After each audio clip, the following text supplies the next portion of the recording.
what am I going to get with a $400 budget that I'm not going to get with a $100 budget? Meticulous attention to detail. But does meticulous attention to detail always equate to performance? Things like that. What they say is we give a shit about every detail. No detail is too insignificant to care about. Hello, friends. Surprise! It's Wednesday if you're listening to us, or Thursday if you're watching us. So you're the first to know that No Putts Given is now doing 2 a weeks. And today we're tackling the question, does a putter have to be expensive to work? I'll ask the guys. Let's get it.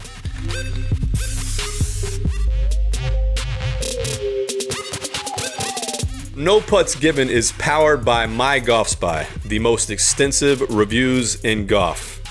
Before you buy, MyGolfSpy. 9 million readers do it every year. Check us out. Hello, everybody. We've got Tony, Harry, and Chris with us. How's everybody doing? Oh, splendid. Still good. Sorry, what? Chris was eating ice cream. Chris, how are you? How you doing? I'm doing great. We got What time is it in Colorado? roughly somewhere between breakfast 2 and lunch 1. Okay, so what are we having?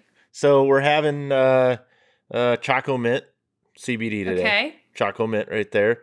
And then my Jersey Mike's has been stock full of roast beef over the last 3-4 weeks. All And right, so now that's I right. have to actually go to the phone right while we're doing this and see what my... You started this shit. Mhm. Well, it's like I just continue to get the, hey, because of COVID-19, which I sympathize with for sure. Yeah, no, I'm still beefless in New York. That sounds like a movie title, Tony. Beefless in New York. We have gone off the rails. I think this is important. It's Absolutely. it's like one of my favorite post-round meals. Like, my wife is always like, "Are you going to be home for dinner?" I'm like, I could be, but no, I'll just stop at Jersey Mike's on my way home. And I always just say, yes, I will be home for dinner, and I will have already eaten Jersey Mike's. It's a bonus. Also, This week, we're asking the question, does a putter have to be expensive to work? So I want first thoughts from all of you. Who wants to start? Harry? Tony? Chris? no, thanks for No. joining us. We out. We're done. I think the question is the low-hanging fruit part of the question is no. Absolutely not. Okay. The price equating to performance in the putter world is absolutely 100% a false notion. We've seen it in our testing. We've had $99 putters, right? Let's go with Tommy Armour, their Impact number Impact. Yep.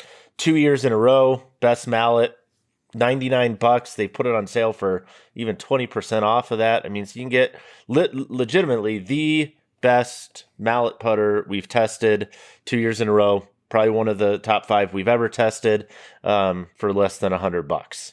That really definitively answers the question. Yes.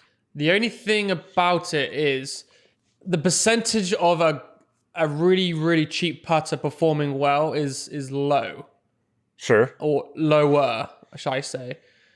If you have if you have a face tech and you've put a lot of design, a lot of money into it, even roll, for example, it's gonna cost more to produce. It's gonna take more time to produce as well. It's gonna be more money in theory. So that's the question, I think, really, ultimately, is not does price equate to performance, because it just doesn't. We can come up with examples on either side where that is true or isn't true. To me, the question is, when you're paying more, $300, $400, $500 for a putter, what's driving those costs, and what is a consumer actually getting for that, every additional $100 they pay beyond? If we've already said you can get top performance for $100, right? We've seen Cleveland, right, in the blade category. I mean, if we Wilson had a really strong the performance this year. Infinite, the L is a top-notch putter. have we had any putter category where you could not get an extremely high performing putter, even the best putter in some cases, for around $100? Yeah, there's it seems like as long as we've been doing this, there's typically always been at least one or two what you would call cheap, inexpensive, if you want to be a little more graceful about it, putters in the mix. So yeah, I mean, sometimes expensive putters do really well, sometimes they don't. Sometimes cheap putters do really well, sometimes they don't. And so, if you were to lay that out, I think you would find no strong correlation.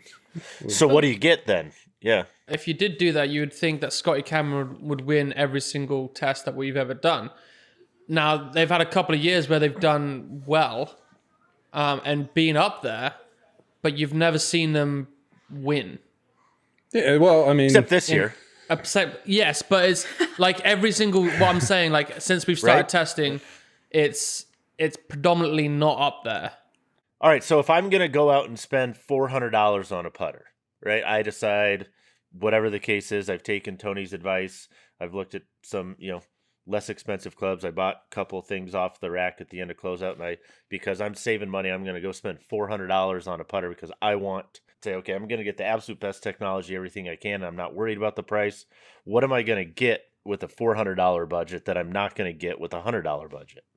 Meticulous attention to detail in many cases is. But does meticulous attention to detail always equate to performance? If you run down the list of things that I mean when I say meticulous attention to detail, so part of that is cosmetic, right? Your milling is going to be flawless. When you cut in that Titleist logo and that Scotty Cameron logo, and you put in the weights and the weight ports, all of that stuff is going to be near flawless every time. So that, and obviously, right, those cosmetic details, I don't think you could make a solid argument that they impact performance in any measurable way, but it does speak to the things like that. What they say is we give a shit about every detail. No detail is too insignificant to care about. We've always said that looks don't correlate to performance. However, those are the podcasts or the articles where everyone comes back and say it does matter to me. So maybe to consumers, those cosmetic details do make a difference. Well, we've known that for a while. We've known that for a long, long time. That has not changed since we put that question out, or that question's ever been around. So that's what we're trying to say, is that cosmetics doesn't really equate to performance, even though people think it does. Now, for instance, the Tomiyama Impact number 3 is a very, very good putter, and it's been proven that it is. But how many putters have they banged out? Like, if it's 20, 30, 40, 50,000, whatever it may be, compared to, say, an even roll again, where they are meticulously looking at every single club, making sure that it is good, instead of, because we've had products coming in here that are cheaper, and the lie is not the same, the loft is not the same compared to putter to putter, and it's 3 or 4 putters that we've tested over the years, and they're off by 4 or 5 degrees, and the lie angle's up to 10 to 20 off. I know that seems ridiculous, but it is, because they easily bend. Those kind of things, in my opinion, make a huge, huge difference. Yeah, but again, it's kind of the argument, and I agree, right? It is that's exactly the kind of thing you see. You see more attention to, if we say this putter has 4 degrees, then it's going to be 4 degrees when it comes out of the factory, plus or minus half a degree, because that's just reality of how things work. And you're going to see a higher quality of finish, for example, if it's not just a stainless putter, and you're not going to see instances of sloppy paint fill or things like that. And I still will use Cameron as the example, because I think in terms of mainstream, you can buy it in just about any golf shop, and repeatable, reliable quality as it relates to the details. You're not going to touch it. And part of the reason is when they're finishing up Camerons, right? The last steps on the assembly line are to check lie and loft and make sure everything is on spec. And then it goes on a rack. And there is literally a team, a small team, but a team of people who have white gloves on and polishing rags. And they go around and they make sure that when every Cameron leaves the factory, there's not a single fingerprint on it. There's no smudge anywhere. It's absolutely positively flawless from sole to grip. And that's a detail that, whether you want to or not, you're ultimately paying for in the product. And, like I said, it shows that they give a shit. but at the same time, I also look at that and go, yeah, but what happens as soon as that comes out of the box at the golf shop? Because the guy who's putting it on the rack at a Golf Galaxy or wherever it happens to be just doesn't give a shit nearly as much about your product as you do. But it is that level of attention to detail that you're not going to get with $100 putter, because it costs money. But again, these are not performance considerations. They are sweating the details. So it sounds like there's a couple things, right? So one, it's the sweating the details, specs. I mean, we've used this analogy before with JDM, right? Japanese domestic market equipment, where if you buy a set of irons from Ippon or Miura or whatever, that the spec tolerance, it's going to have that same white glove service, and that's part of what you pay for. So beyond that, is there anything else for that extra $300 I'm paying that I'm getting in terms of, let's say, materials or R&D, technology kind of stuff? Like, am I buying into a fundamentally better, more forward-thinking putter company that is maybe considering things that I'm not? Or is it just simply, hey, this one's going to be a little bit more expensive, more attention to detail, performs just as well? Complex multi-material type construction or multi-piece, whether that's just a putter and an insert, or if it's something like a TaylorMade Spider, for example, where you've got all these pieces that have to come together, that adds complexity, and complexity always translates to cost. So, those are typically very good putters. We see, for the most part, they perform well, but there's an added cost in that because of the complexity in the construction. Odyssey Triple Track, right? What they're doing there. First of all, they tend to put that in, again, multi-piece, if not multi-material construction. They had to license or buy that triple track technology from a third party. So there's cost associated in that. There's cost associated with either milling an insert or stamping a polymer type insert, and costs associated with the time it takes to insert the insert into the putter, if you will. Right. And so that's where a lot of that costs come from. But ultimately, that can have benefit, right? Better feel for some people, more forgiveness in the case of, if you want to say forgiveness with an even roll or a high MOI design, some sort of face technology that improves the consistency of your putting. Right. That all comes at a cost, but there's also no guarantee that any one individual is going to need it or benefit from it in any quantifiable way. So to a degree, it's always, again, keep coming back to this, unless you're getting fitted for your putter, which very few people do, there's still an element of rolling the dice that again, has absolutely no correlation to the cost of the putter itself. So I guess my other question that I'm thinking about, okay, as a consumer, all right, so if I go in, again, I got that $400 or whatever the case is, and all right, now I kind of got my checklist. I know, okay, if it's multiple materials, we know if it's milled as opposed to cast, that's going to be more expensive, especially if you're having to mill in, pockets for different things, multiple materials. I check most wanted testing and say, yep, really high performer, has these other things. Okay, that justifies the cost to me. I go, okay, it's $400, but it does have all these other things and it has high performance. I feel good about that. What are the worst reasons to pay an excessive amount or to pay a high dollar amount for an expensive putter? Like, what would be something that you would tell consumers, hey, if you're thinking about buying an expensive putter and these are your reasons, these would be red flags to me? Well, the tour. Because a tour guy uses it. Yeah, the tour. That's the huge one. If you see a tour guy use that putter, you automatically think, oh, that's the putter for me. But in hindsight, it's probably going to be your worst putter.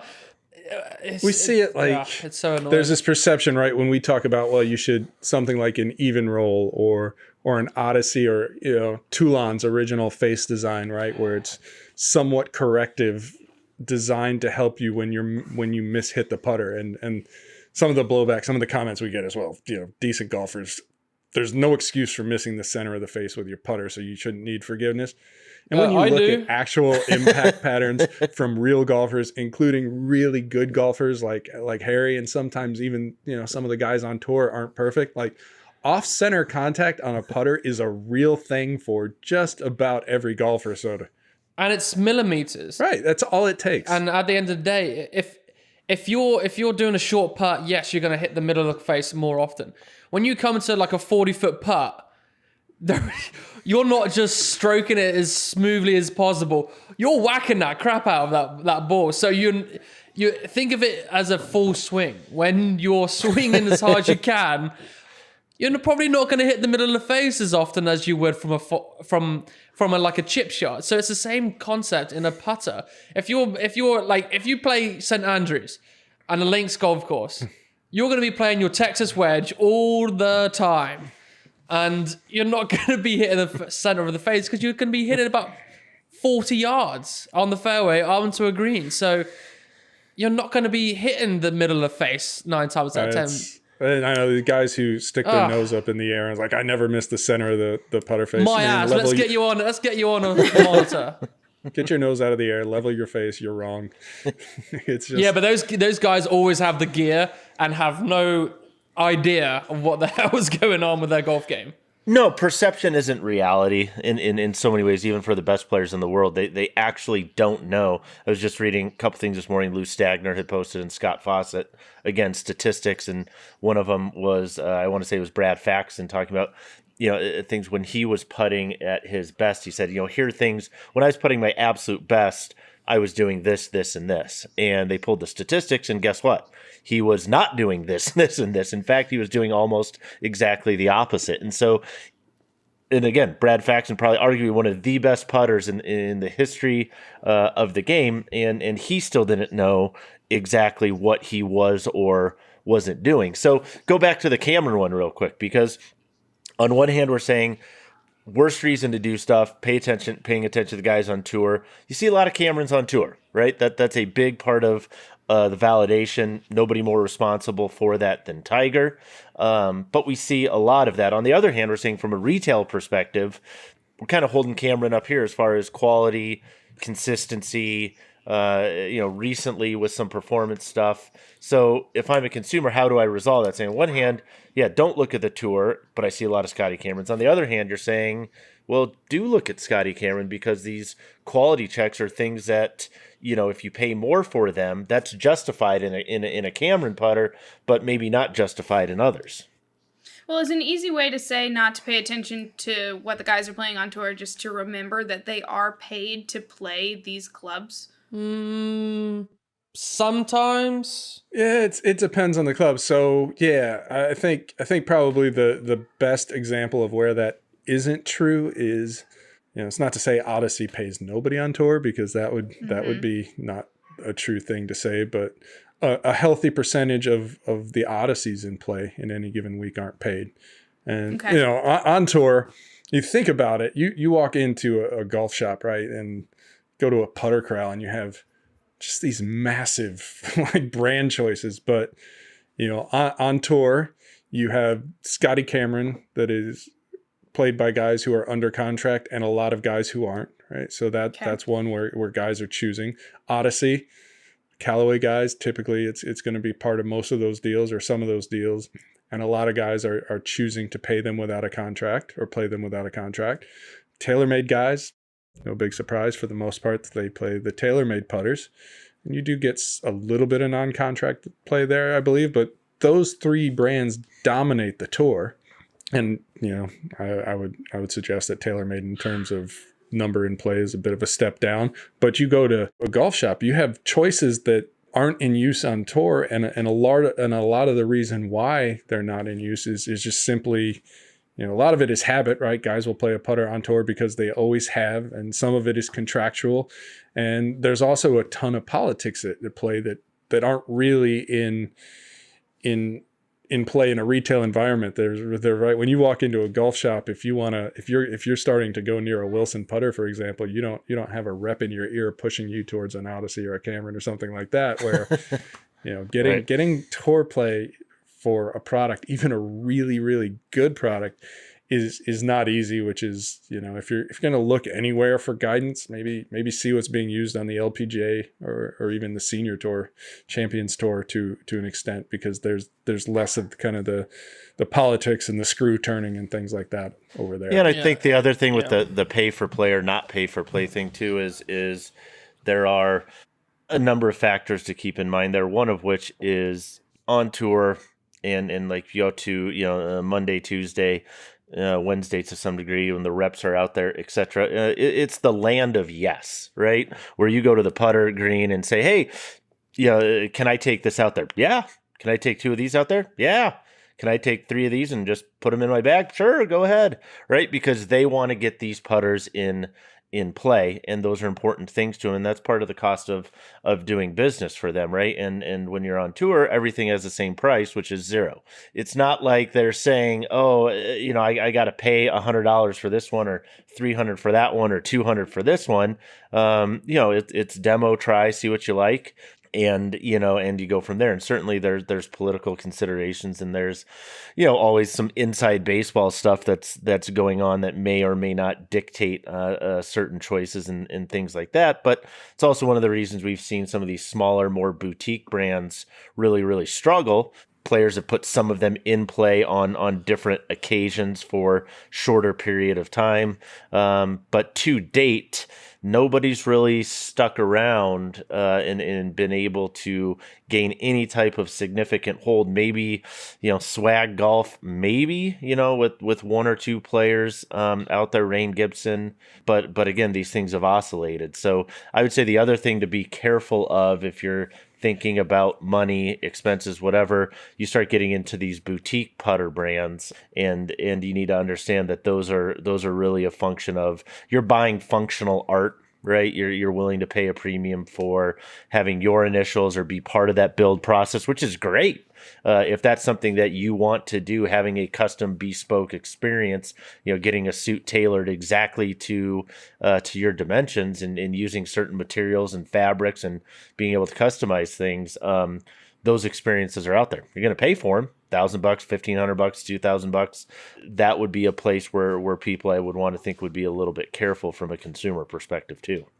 It's worth mentioning too, like every year or two, if not every year, you always hear a story, right, about some tour guy who was struggling with his putter. So, either it was the pro shop at the course, or he walked into even a Golf Galaxy, right, or pulled some relic out of a used bin from, this was the hot putter in 1994, and he happened to find one and goes out and putts lights out. So it just kind of tells you, like, it's the cost correlation, getting back to the original topic, just isn't there. It's putters work until they don't. And I think we've all experienced that transition. Yeah, when Jim Furyk won the FedEx Cup that year, wasn't it like a $39 Yes putter that he had? It was something like that. And so Matt Fitzpatrick, I believe, still today is using a Yes putter from however many years ago. And again, if you could find it on eBay, it wouldn't be more than, the shipping would probably be more than the cost of the club. That is one of those. Yeah, it's $10 to buy, $15 to get it to you. Right. I do think it comes down to 2 things when you see it. When it comes to the tour, 1, these smaller brands don't have the marketing power to put it in people's faces to build that credibility. Scotty Cameron does, TaylorMade does, Odyssey does. When it comes to the smaller brands that could have a good product, they can't get their word out unless it's through another medium. And for that to happen, it's probably going to have to be proven that it performs well. The other point would be is it's hard to get on the PGA Tour. If you're an up-and-coming brand, it's hard to get a rep out to every event and say... It's expensive. It's really expensive. And say, hey, here's our putter. Just, go ahead. Just go ahead. And then as soon as they touch it, someone's clicking saying, guess who's got this in the bag this week? And that goes on the social media, and you hope that trends. To get on the tour, it's very hard if you're a smaller brand. And that's where the politic comes in. Said, you can't do it. You haven't proven yourself. You don't have enough money for us to even give a shit about you. Well, you're up against a lot of, like I said, not everybody, certainly not everybody, but if you're an upstart putter brand, and even if you've got the greatest putter ever made, you can't get that putter into a lot of these guys' bags because they're under contract to play somebody else's. And so it's no option. Yes. The only way you could do it is through the Corn Ferry Tour, the minor tours that are trying to get a little bit more traction when it comes to visibility on TV. And you hope that one of those guys loves it, plays it, and goes up the ladder into the PGA Tour. I mean, even on Corn Ferry, a lot of those guys are tied up because it's sort of become, for it's more like Latino American Canadian tour. Yeah, we kind of saw this weird thing where for a while, right, the trend was we're gonna throw big dollar contracts at every PGA player we can, right? And now what we're seeing is that the full bag deals have dropped, right? There's not as many of those, and that does create some opportunities for smaller companies. I mean, Mike Taylor's company, and you see like Patrick Reed's got the Grindworks irons. I mean, you're seeing that kind of stuff is now. Is that more an opportunity for a company, or is that more because a lot of people said? Yeah, well, that's a special case there. But. It sounds a lot like my prom date where senior year was more like, well, I think I just got told no so many times. It was like any yes was a good yes, and that's kind of Patrick Reed. The Corn Ferry Tour has almost become for equipment companies like buying a penny stock, where hey, I can make a minimal investment, right? Because obviously you're not paying a Corn Ferry Tour rookie what you're paying Tiger Woods or Rory McIlroy for an equipment deal, and so you pay a little bit of money and hope that the guy wins an event. And you get your money back for sure. If he gets his card, you get your money back for sure. And if he comes through and wins on the tour, and you've paid him, Corn Ferry Tour money for a year or two, right? Yeah. All right. Well, I think we got a little off track, but still answered the bigger question. What was the question? And putters. So let's bring it back and answer it one more time. Does a putter have to be expensive to work? Still no. Still no. Still no. No. Still no. Nope. Okay, just making sure we were in the same place as we started. And maybe another way to ask that is, what's the minimum amount of money I need to spend to get a very high performance putter? So what do I need to spend in order to get a putter that is going to perform really, really well? Well, that varies again. I would check eBay to find that answer, because I guarantee you nobody is counterfeiting a Tommy Armour. So, and if they are, I admire the hustle. It's a tough one. All right, guys, well, we're going to take a peek at what's coming out of the facility this week, so I'll see you on the other side of that. This week, best performance gloves. The Mizuno Elite is number 1. Winning design and construction put it in the top spot. It's made with flexibility and grip in mind, and it ranked first in feel. The Ping Sport is runner-up. Built like a premium glove, the Sport provides a relaxed fit, reliable grip, and fits true to size. Though the material is thicker, it's still breathable and comfortable. Third place goes to the Titleist Players Flex.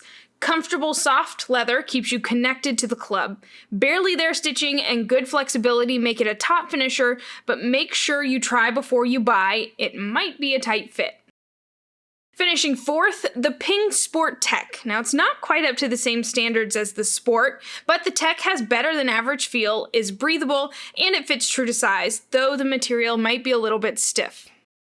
And finally, best value goes to the Srixon All Weather. $10 buys you a great grip, comfortable fit, and reliable performance. But again, try before you buy. The material is a little loose in the fingers. And we're back. Okay, I think we had a good discussion this week, guys. Anyone want to add anything extra, fun, new, anything that the world needs to know? I'm taking a week off of golf, a weekend, so that's nice. That is nice. You're not playing golf on the weekend, is that what you said? Not. What's Miranda making you do around the house? Nothing, actually. This guy was joking with Flora last week, so we've done a little bit of a family room renovation. So I put in a new floor, and we painted the walls and painted the trim, and I'm like, this is ridiculous. COVID has turned me into the husband you always wanted. So it's an ordeal. Everyone's at home too much, but we should still be at home. Don't want to say go out and risk yourself. All right, guys, well, this has been a good one. We want to remind everybody to subscribe, like, leave us reviews, leave us comments. We want to hear from you. So until next week, we out. We out. Bye.